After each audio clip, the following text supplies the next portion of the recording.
You are listening to In Conversation with Jennie and Mark. Well, hello and welcome. I'm the Reverend Mark Adams from St Margaret's Church, Barking. And I am the Reverend Jennie Adams from Holy Trinity Church, Prince Consort Road, South Kensington. Welcome Welcome to in In conversation with Jennie and Conversation Mark. with Jennie and Mark.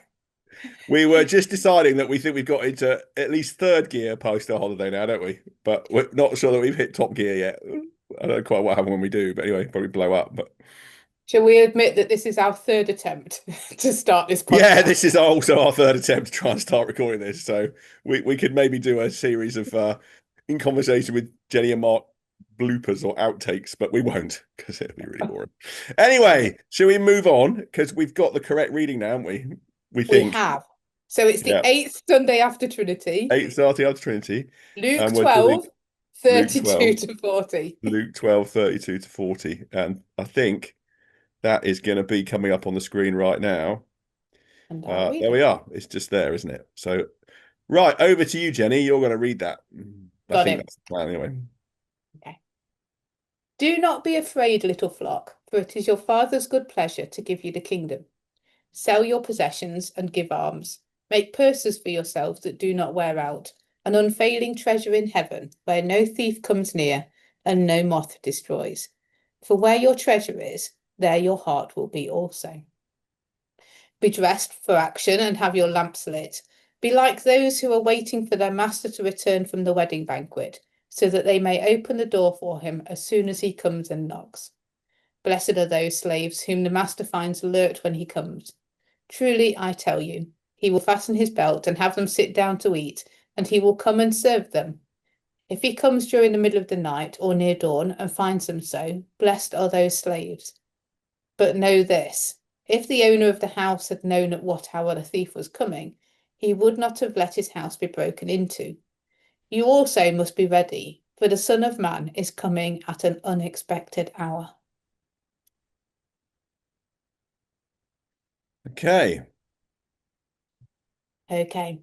I should say, first thing, before we even start talking about the reading, that because it's a reading that seems to have lots of sermons all crammed into one very few little verses, I have got it up on my other screen. So when I keep looking over into the distance, that's not at Jesus, that's at the reading on the screen. Oh, okay. Fair enough.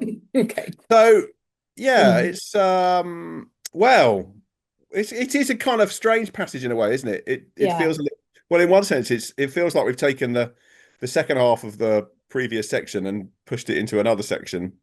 Well, of course. Could I start with, I don't understand why we've missed out, do not worry. Okay, there is a bit of a section we missed out. And one of the reasons why we had to do two takes is we started reading that and then realised that was the wrong passage. Because I just thought we were carrying on from last week. Because maybe that comes up at a different time in the lectionary. That's quite often what that sort of thing is. But yeah, it has to be put in the context, do not worry. And of course, of following on from last week's about life not being about the abundance of possessions. So I do have a question for you. Excellent. Brilliant. Okay. So I have in the past, often is probably too big a word for it, preached on do not be afraid, do not worry. And I've also preached on the line, for where your treasure is, there your heart will be also. Okay. But I always miss out that line in the middle because I don't really understand what it's talking about. Which line in the middle? Make purses for yourselves that do not wear out, an unfailing treasure in heaven, where no thief comes near and no moth destroys. Well, you've missed out another bit, haven't you? Which is what I was going to ask you about. Sell your possessions and give alms. Sell your possessions. And give alms. I have included that because I've included it when I've preached on the previous passage that the lectionary has missed out on that. Well, I suppose it's like, it's a figure of speech. I think make purses. It's a bit like, isn't it? I suppose. Well, you might talk about carrying a purse. I might talk about carrying a wallet. But I mean, it's like sell your possessions, give alms, have a wallet that doesn't wear out. I mean, that's it's a sort of figure of speech as a wallet, isn't it? Don't have a wallet that runs out of money. Have a wallet that never runs out because it's. So just continually being generous. So it goes with the previous line, really. Yeah, I think so. I think that's an Never interesting really understood picture, actually. it. Make a wallet for yourself that doesn't wear out. You can always be generous. It's actually a little bit like so we had a visiting preacher last week come to speak to us, Angus Ritchie from the Centre for Theology and Community. It was very good. And he spoke about if he gave me a £10 note and said, if I give you this £10 note, I gave it back to him afterwards, I have to say. If I give you this £10 note, you've got it and I haven't. That's the kind of idea of scarcity. And then he lit a candle and then lit another candle from it and said, actually, you can keep on giving the light and it never wears out. And actually, I think that's a sort of Oh, similar that's idea here, isn't it? Make a okay. wallet for yourself that doesn't wear out. Nicely done, Angus Ritchie. Yeah, thank you. I did say I was going to nick it. I didn't know I was going to nick it quite so soon.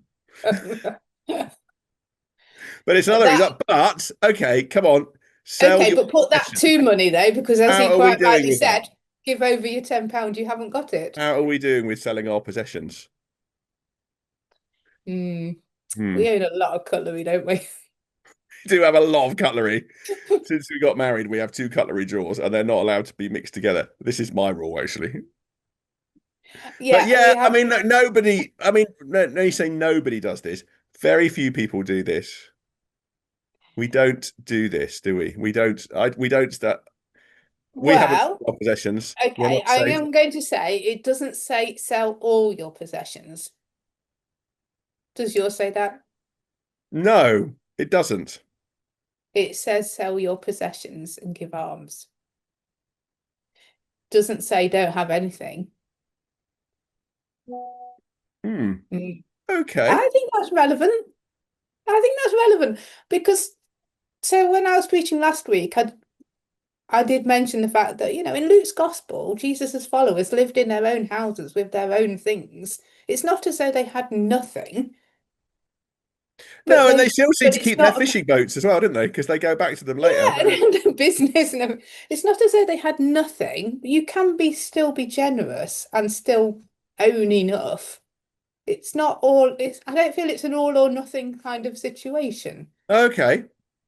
There's Well, I mean, a that's thing certainly the about truth. I mean, that is the truth of the way we live it, and that's you're right. It's the way of the truth. well, I think we probably err on the worst bit. We probably do accumulate possessions, and we're talking about not having too many possessions, but it's not a case of not accumulating possessions or not having anything. You can have enough, um, Yes, and then and you still can be generous, and you can have be a wallet that, generous. and you can have a wallet that doesn't wear out because when you're generous, it was seen that in one sense you.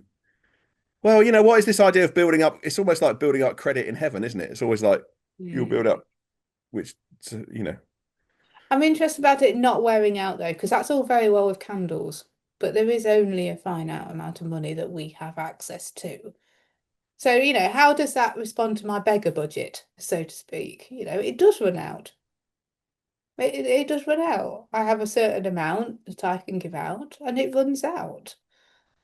If I kept giving out, we wouldn't be, that money doesn't exist constantly, does it? Well, unless until you get paid again, then you replenish it. You continue to be generous.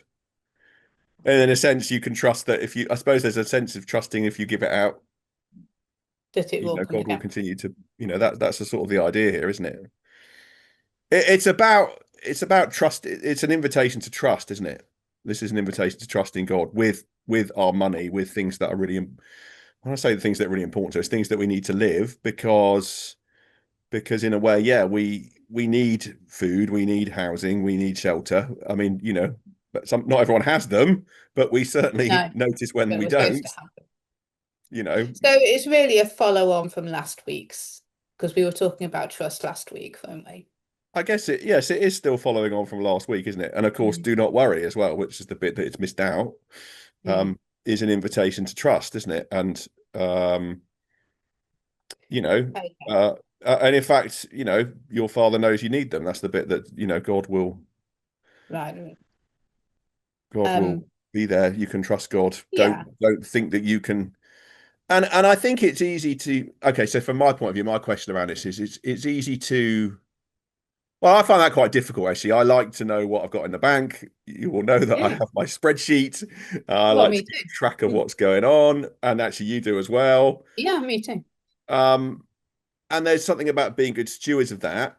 But there is a line between that and actually putting all your self-worth in how much money you've got, or your security in how much money you've got, or how many possessions you have as a status thing. And in a way, it just sort of course we do that because that's part of the world we live in. But I mean, I was reflecting. I know I said to you, we went to see the F1, didn't we, while we were on holiday, which was great fun. But actually, in the end, I came away a little bit. I did enjoy it, and I was really pleased we went. But I said to you at the time, didn't I? I'm not sure I need to do this again. I've done it. It was quite fun. It was good to see it, and I do follow F1. So, but there was also a bit of me with that was like, oh, is that it? Is that really what life's about? Watching, it's all. There was definitely a part of that in me that was sort of. I mean, it was a lot of money for something that we can follow more easily on the television. Yeah, well, and it was, yeah, it was a lot, man. And I certainly don't feel, oh, I need to go do that again. As a sort of, and there's always, certainly there's always people that have got more than you. We were looking over I mean, we did have nice seats. We were overlooking the pit straight, which meant we could see the pits on the side and all the really rich people sort of looking back at us, couldn't we? It was kind of odd, really. But that's the world. That's the world we live in. And There's always somebody with Jesus more, is inviting us to live in a different way, although we still live in it. Shall we move on to be dressed for action and have your lamps lit? Yeah, let's do that. Okay. Yeah, I am dressed for action. You are. Yeah, you're more dressed for action than I am. Because I always find this quite difficult, possibly more than the idea of possessions, because I mean, I like my possessions. Let's not pretend I've got this all kind of geared up, clued up, but being constantly ready. Like, nobody can be constantly ready. I mean, I suppose it depends on how long it takes you to get ready, but Well, it does take you longer to get ready than me. That is true. Yes. So, being constantly So you've got to have your makeup on all the time, have you? Is that what it means? Yeah. Contact lenses in, makeup on, hair washed, constantly ready. So what are we waiting for here? We're waiting for Jesus to return. Is that what we're talking about? That's how I've read it. That's how you read it. Yeah. Yeah. Yeah, waiting for Jesus to return. I mean, sometimes I'm more ready than others. I mean, we believe it isn't a really fundamental part of our belief, isn't it, that Jesus can return at any time? So Jesus could return today, like even before we finish recording this podcast or whatever. But we don't. Have I said this before, that there are times, when somebody's shouting at me or something, and I kind of think now would be a great time, Jesus. Wouldn't it be great if he just returned now? It's really hard to. I do find it hard to believe that, live in the light of it, think that it's possible. Because I suppose that's inevitable because it's not happened yet. So we can't imagine it in a way, can we? Can't really imagine what it would be like. No, but it's going to be obvious, isn't it? Because I remember us having this discussion before that I said, what if we don't recognise him? That would be terrible, wouldn't it, after all this? But it is promised. I think the implications of the end of the world. So I think the implications of the scriptures are that you're not going to miss it this time. It wasn't obvious last time. This time you're not going to miss it. Which again leads me to, in the middle of some difficult times, go, now would be a great time. Now would be a great time, Jesus. Come now. And of course, I mean, I remember my mum talking about this actually when I was a kid, because it was when satellite TV broadcast was starting up, in the 70s and stuff, 70s and 80s, and it was sort of like, and it was like, well, actually, you can imagine that we could see it now, can't we? And now it's even much more so. It's not just the odd sporting occasion that we see in a grainy sort of, now we're a completely connected world, aren't we? So we wouldn't miss it, would we? But how would it work? I don't know. I'm going to say we wouldn't miss it anyway. Having thought more about it, we wouldn't miss it anyway. We're all going to see it. It's not just going to be one man wandering around, is it? But it's very hard to imagine I've it, isn't it? belittled the whole of the It's hard incarnation. to imagine how it's going to be. But that's what Jesus tells us to do. And this is the idea, and of course this is in the idea, isn't it? That history is going somewhere, that it has a purpose. So it is a really important part of what we believe. I think the difficulty I have it as well is that sometimes, can I put this nicely? Those on the more, what seem to me anyway, to be the more extreme fringes of Christianity, they don't probably see themselves as extreme at all, but they see themselves as mainstream, I'm sure. But people who are telling us that this is about to happen all the time, of which we do have quite a few around us here in London. I don't know and that they East see London. themselves as mainstream. They see themselves as exclusive and right, don't they? Well, that's true. Yeah. Well, yes, okay. Yeah. But do we not talk about it enough? Do they talk to because I mean I might be guilty of that. I don't talk about it enough because I don't want to sound like I'm completely wacky. But actually it's a really important and foundational part of what we believe, that Jesus is going to return. Christ has died, Christ is risen, Christ will come again, as we say in the Eucharistic prayer. That history has a purpose, that it has a story, that it's going somewhere. These really matter, don't they? I think, what do I think? I think generally in a Sunday morning church environment, we do preach that will happen.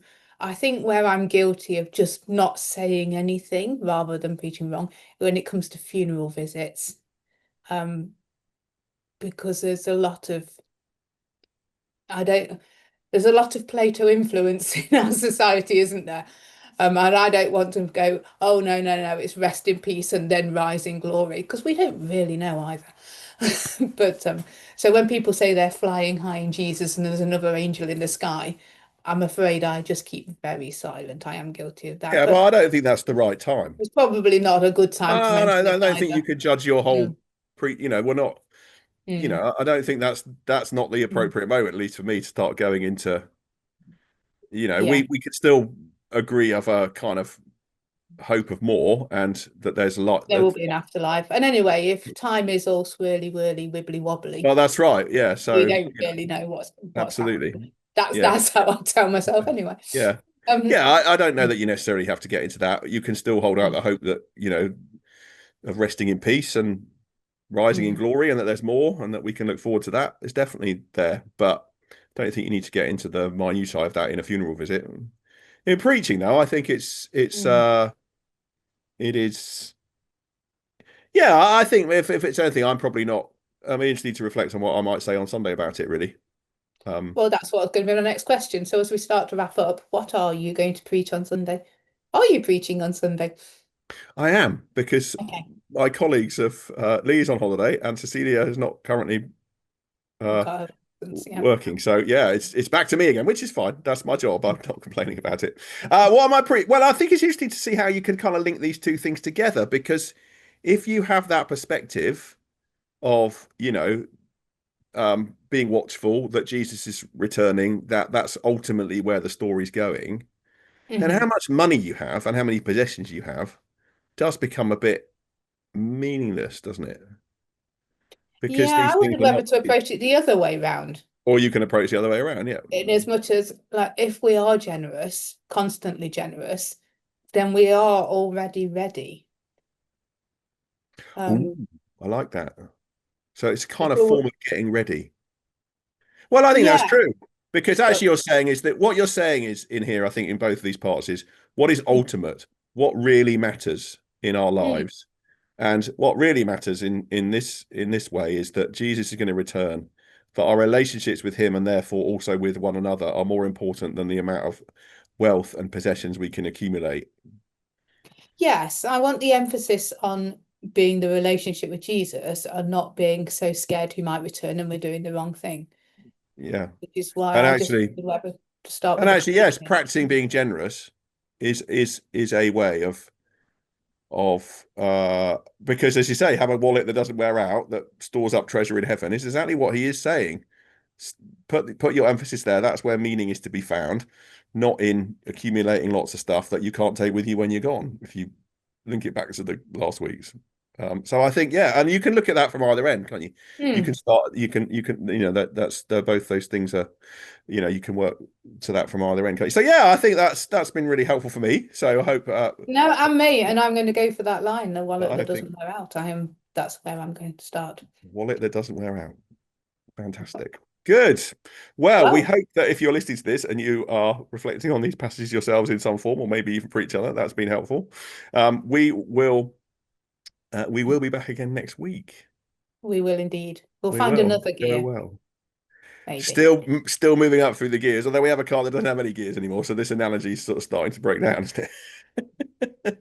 It's like our theology. Go well, everybody. Thanks for listening. Take care. Take care. Speak to you Bye-bye. next week. Bye.